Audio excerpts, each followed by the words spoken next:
"This is the 5th time you are giving us the runaround," cried Mr. Carrot Cake as he slammed his hooves on the counter. "We did the genetic tests and did the paperwork, and now you say having 10% of Pegasus DNA bars us from adopting?" No, it's not that," said a slightly frightened yet altogether indifferent clerk behind thick bulletproof glass. "Surely we all have ancestors who intermarried with Pegasi before and during the Great Pony War, but like I said, those with significant Pegasi DNA will have their application be put up for a follow-up review. There are hundreds of children still orphaned from the Appaloosa bombing. Like I said, they have to be put under psychiatric observation to make sure they haven't been brainwashed by Pegasopolis to become sleeper spies. What is with you government types? Don't you know that you're bucking with all the ponies here in this building?" "Honey," pleaded Mrs. Cupcake, "watch your language." "Sir, if you wish to make a complaint," said the clerk, "you can fill out the complaint form and drop it into the suggestions and complaints box over by the entrance." "I already did that 16 times, cried Mr. Cake. Then your submissions are greatly appreciated, and we will take your complaints into serious consideration to improve our services. Now, is there anything else I can help you with?" "You could. How about if you allow us to obtain an adoption certificate that you constantly refuse to us?" "Like I said, your application will have to be put under additional review." "Forget it. I want to talk to your supervisor." "Dearie, it's okay," said Mrs. Cake. But Honeybun, what about—" "It's not worth it if you stress out. Let's go home and open up shop." Great. He was worrying his wife, and that was the last thing he wanted to do in this dreary place. The husband and wife left the counter for the next pony to receive or apply for services at the gargantuan Ponyville Government Services Building, where long lines, disgruntled ponies, and crying foals were the norm. Hard to believe, but it was only 7 in the morning and nothing was getting done. So, before he left, Mr. Cake filled out a complaint form and made sure he snuck in some expletives without his wife looking.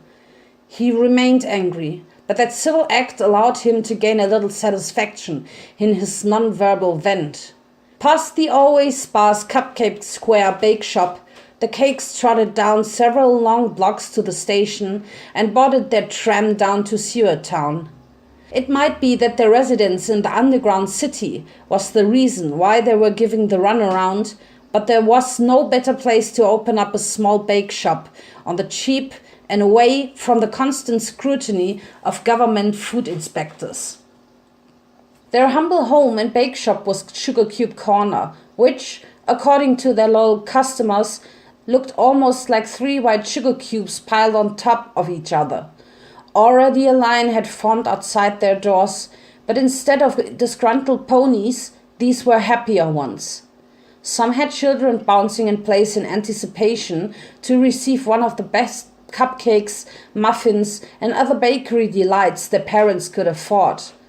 There were even ponies from the surface, namely the elite Earth Party members hiding behind hoods or dark shades to purchase so-called forbidden foodstuffs without being seen by their peers.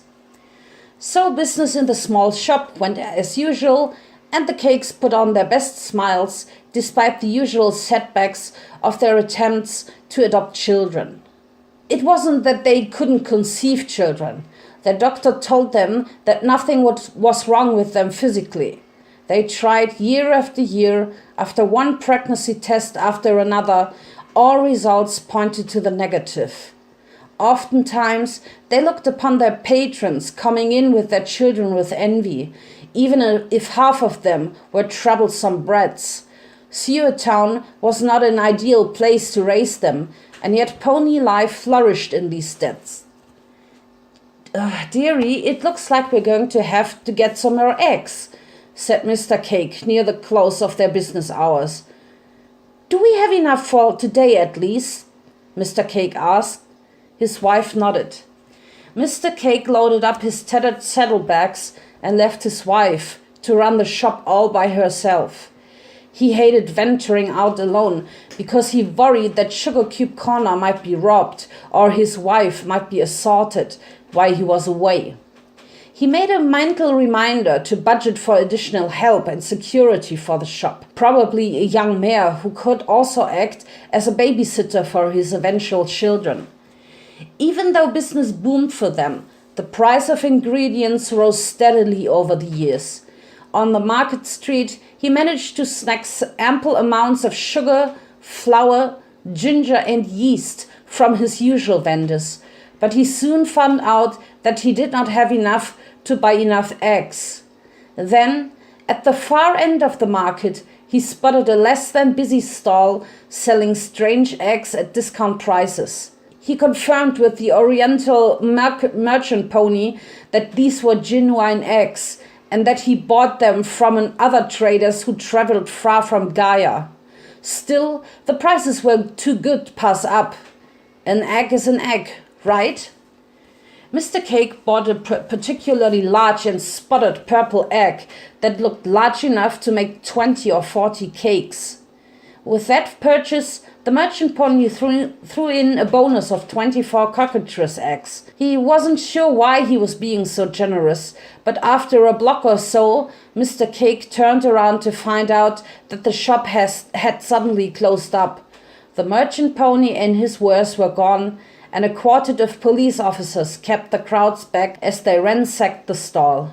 He didn't want to dwell too much on these things.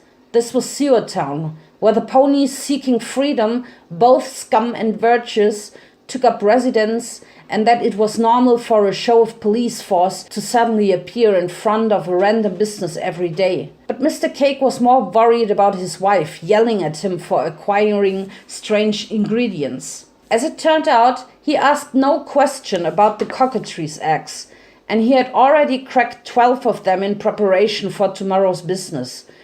Only the large purple egg did she give a suspicious look towards, and she asked her husband what it was. An ostrich egg, he lied.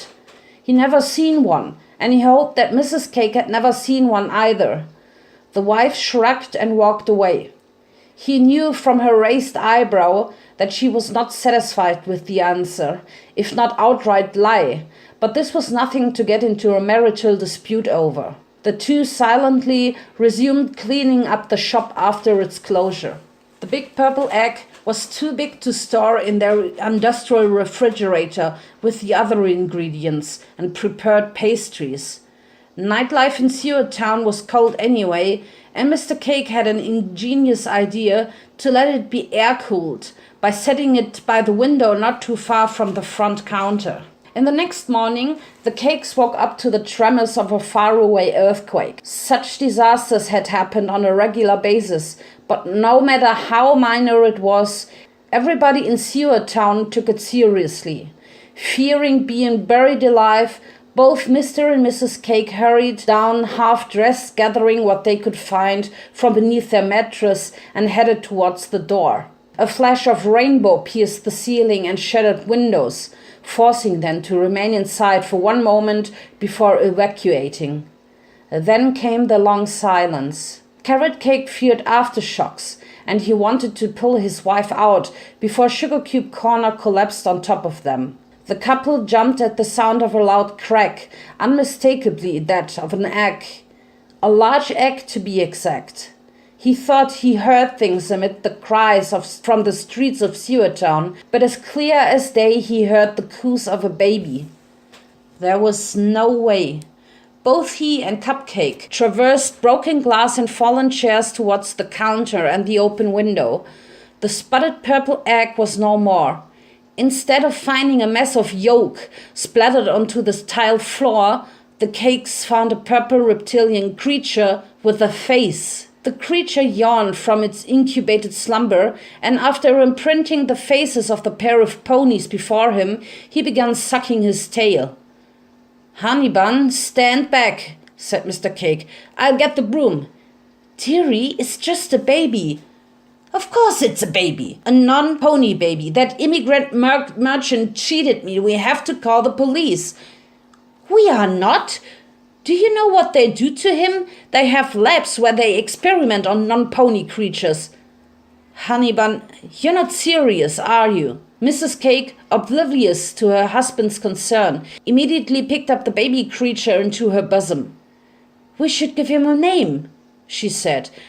Didn't you say that if we had a boy we'd name him Pound? Spike. We'll call him Spike. You didn't take that long to think that through. Pound Cake doesn't sound strong enough, though. Spike will be his name. Spike, welcome to the family. I'm your mother, Cupcake, and this is your father, Carrot Cake. Mr. Cake hesitantly smiled. He did not want to raise any more objections because of the joy seen on his wife as she spun baby Spike across their shop. She always wanted children, but she did not have to stoop to accept any non-pony baby as her own. The days passed, and Sewertown gradually recovered from its tremor. Business had slowed, but it was good for them because Mrs. Cake had pretty much doted on Spike throughout most of the days. That left Mr. Cake to run the daily business of Sugar Cube Corner, and things were starting to get expensive. He soon realized, after he found Spike gobbling up his wife's jewelry and then throwing up green fire, that his hatched son was a baby dragon. Though he did not need milk as his primary sustenance, he had to resort going to the Diamond Dogs district to buy meat as well as gems. Those were not cheap, and bills were starting to piling up. Mr. Cake tried to mention to his wife that taking care of Spike was going to bankrupt their business, but she would not hear it. Even the mere suggestion of giving him away resulted in Mr. Cake being forced to sleep on the couch for one night. Mr. Cake loved his wife. He loved her so much that he was willing to risk her anger, if not divorce, in order to protect her from the burden of financial debt and the danger of raising a dragon. So in the dead of night, Mr. Cake wrapped Spike up in several blankets and placed him in the basket, which the pony father took across Sewertown. He went past the town gates and navigated his way deep into the inhabited sewers to find a dead end where his wife would not find him, but others would. He left the basket containing his son, who cooed, oblivious to his abandonment. Slowly backing away, Mr. Cake turned around, and his flashlight no longer shone on that thing. His slow trot was surprisingly quiet. His chest heaved in and out as he mentally prepared himself to face his wife's outburst of sadness. He could lie to her that Spike was kidnapped, but it was all the same. He, as a stallion, was responsible for protecting his family, but he countered such guilt by reminding himself that his son was not a pony and would never become one. Dada! He must be hearing things, like bubbles boiling from the sewer waters, squeaky pipes, or a talking doll flushed down by an elite Earth Party member's daughter. Dada! It sounded clearer in his mind. There was no way Spike could be talking now, and why should he be sympathetic to that thing? It was a dragon, a living war machine. There was no way two pony parents could guarantee that their own son would not devour or emulate them. Mr. Cake hurried his pace. He forced himself to fold his ears down and seal up his heart. The little runt caused more trouble than what it was worth. His claws scratched the walls, the furniture, and Mr. Cake's coat. He ate all the jewelry, he consumed meat of all things. He's a dragon. They shouldn't be living in Gaia. He couldn't take it anymore. Mr. Cake galloped back to where he abandoned Spike and swatted away all the rats that tried to gnaw at the basket. The little run remained smiling and reached out his little claws towards the lanky mustard yellow stallion. Dada! His first word. Mr. Cake collapsed on his knees and hugged his son tightly as he could. Carrot Cake pulled Spike away into the storeroom and told him to wait. About a minute later, he came back with piles of toasted bread and jars of peanut butter and strawberry jam to make toast for his adopted son. The baby dragon accepted his food offering, and he started to get a little uncomfortable that his father was pushing more and more toast towards him. He already ate, but Spike couldn't just say no after finally reuniting with his father. "When you were taken away, your mother just stopped living for herself," said Mr. Carrot Cake. "I spent a few years in prison for harboring a dragon, and when I got out, I found your mother in a horrid mental health hospital, unable to take care of herself. I had to get her out, but she and I needed a job to reopen Sugar Cube Corner. So I took a job here in Rock Prison and convinced the prison to hire your mother as well. But we have to make sure that she is well taken care of during her shift." Mom's here too?" "She is. Oh, Spike, I really want to tell her that you're alive, but I'm not sure if she can take the shock of seeing you again. What happened since that time, son? Can you tell me?" Thus, Spike told him of the horrible experiments in the labs, Dr. Octavia, the caves, the Palace of the Earth, and their escape from Gaiopolis. He did not tell them all the details, such as Twilight's name and the fact she was a unicorn. He only referred to her and Sunny as Applejack's friends who had escaped capture from the government.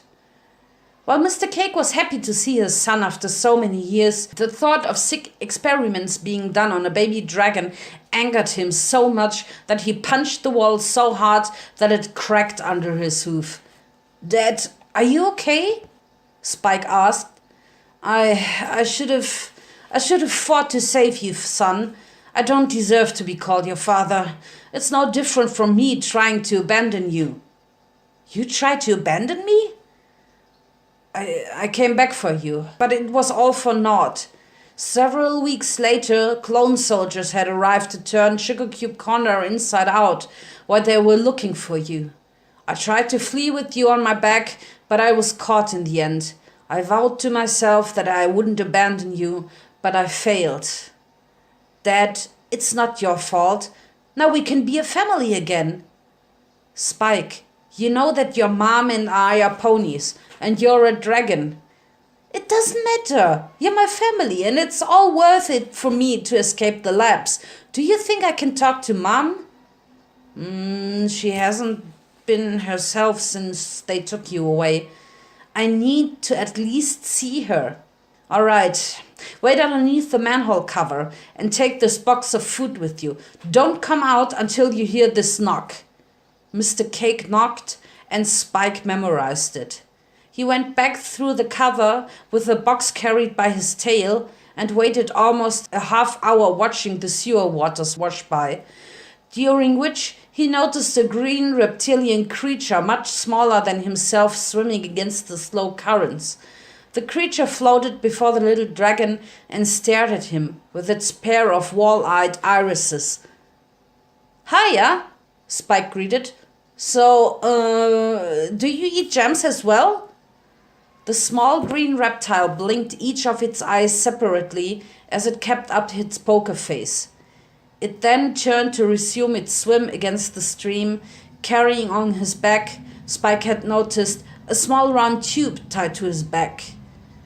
Spike heard his father's patterned knock, which was the signal for him to climb up and crawl off the manhole.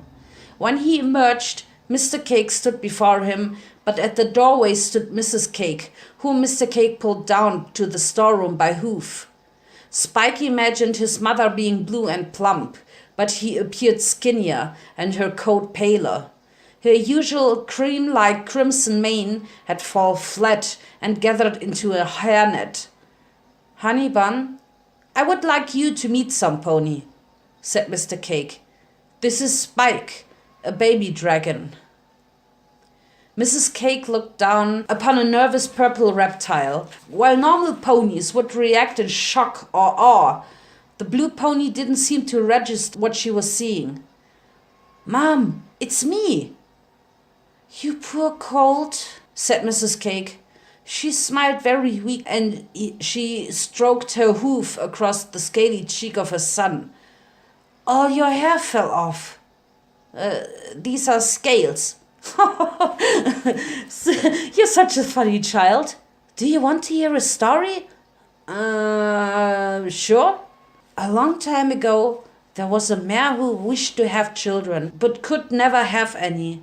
Then her husband found a big spotted purple egg, and out came the most beautiful and most adorable baby dragon she had ever beheld. He had the same mane and coat color as you, little colt. We named him Spike, so he could be the strongest dragon we have ever raised. I'm here, Mom. Don't you recognize me? But the government took him. They took him. He's only a baby. Why do they need to... Honey bun, said Mrs. Cake. This little colt kind of made a mess in the kitchen. Oh, yes, we would not want the warden to find out and fire us. Here's an apple, little one. It's not sweet apple acres quality, but it should do. Help yourself to some more if you would like. The little dragon received an armful from her mentally broken mother, who then proceeded to mud the kitchen while singing lullabies Spike thought he had long forgotten. Hush now, quiet now, was the words he recognized and the words that made him teary-eyed. She'll be fine, said Mr. Cake. So, you want to help the rebel Applejack escape? If your mom was still sane, she would have immediately quit her job to take you away and out of the country. But as you say, you owe a debt to Rebel Applejack and her friends for saving you from those labs. As such, I too owe a debt to her if it's to rile up the government for kidnapping and torturing you. There's one problem, though. I am unable to serve food at the mayor's wing. But your mom might be able to sneak a message to Applejack. Do you think it will work? Asked Spike. I'm not sure, but this is the first time she have said more than a few sentences in a long time. I'll make sure that it is done.